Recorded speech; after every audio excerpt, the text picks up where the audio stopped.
Jika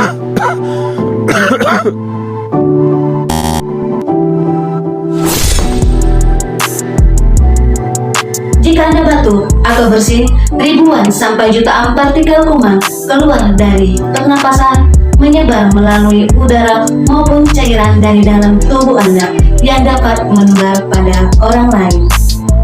Tapi, Anda dapat mencegahnya dengan menerapkan etika batuk dan bersin yang benar. Pertama, jika Anda batuk atau bersin, tutup hidung dan mulut Anda dengan menggunakan tisu atau sapu tangan.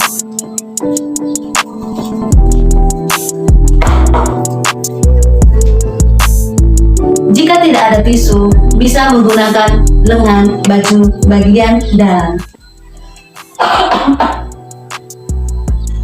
Kedua, segera buang tisu yang telah digunakan ke dalam tempat sampah berlabel sampah infeksius. Ketiga, lakukan kebersihan tangan dengan 6 langkah kebersihan tangan. Bisa menggunakan sabun dan air mengalir ataupun cairan cuci tangan berbasis alkohol.